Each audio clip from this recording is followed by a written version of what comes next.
Сәлеметсіңдер ме балалар? 3-ші сыныпқа арналған әдебиеттік оқу сабағын бастаймыз. Білім мен өнерді сүй сусын да, деп айтсын ел осындай ер тусын да. Арың адал, әділ болсаң әр қашан, дүниенің бар бақыты осында. Түспегені абзал ғой арға тақтың, күйін кешпе түнде жарған атың.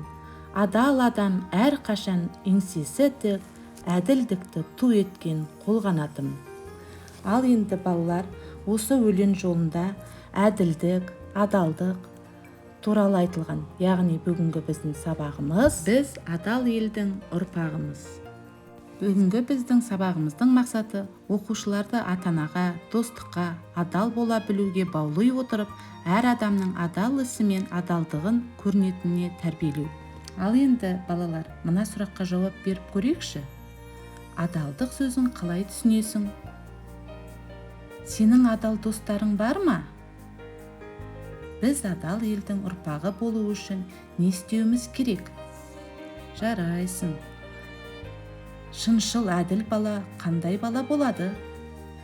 Адалдық ұғымын Абай Құнанбаев былай деген екен: еңбек етсең ерінбей, тояды қарның тіленбей.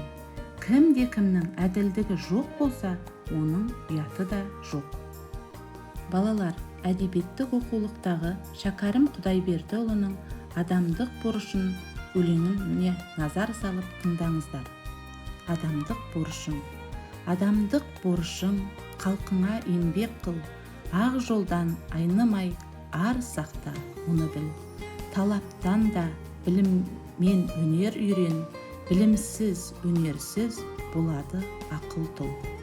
Яғни балалар, ата-ананы қадірлеу, отанды қорғау менің борышым.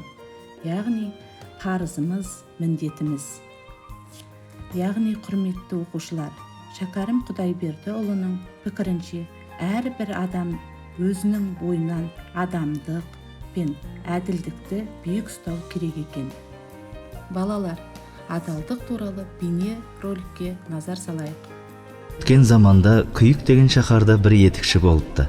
Оның жарлы көршісінің Абзал есімді баласы бар екен. Ол бала өз бетінше талаптанып шаһар медресесіндегі ұстаздан дәріс алып тұрады екен. Ненің арам, ненің адал екенін әбден үйреніп алады.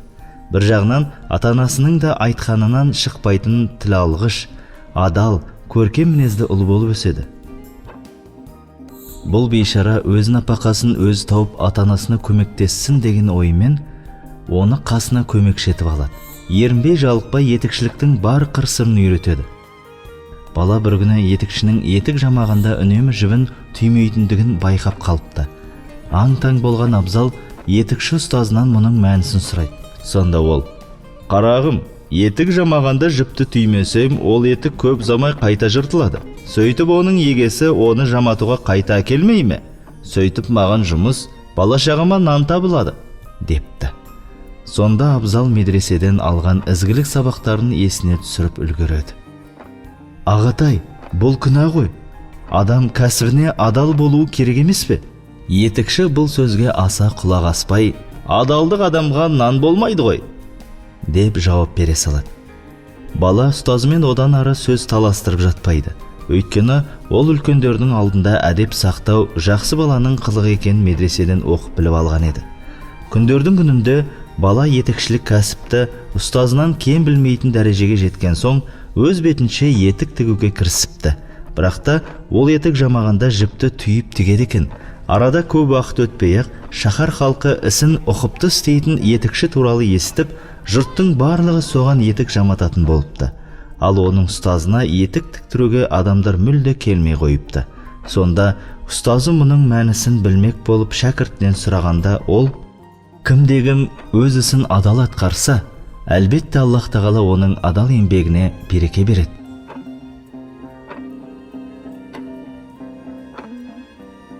Баланың еңбекте бағы жануына оның медреседе алған білімі себепші болса керек.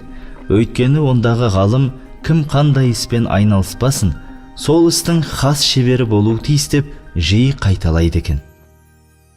видеороликтен түсінгеніміз бойынша адал болуға қандай да бір іс істесек адал қызмет ету керек. Сабағымызды қорыта келгенде, жалпы адамгершілік және ұлттық құндылықтар аясында өскелең ұрпақтың бойында адалдық және әділдікті қалыптастырып, сыбайлас жемқорлыққа қарсы мәдениетті қалыптастыру және оған қарсы тұруға дайын тұлғаларды тәрбиелеу. Осымен сабағымыз аяқталды. Сау болыңдар балалар.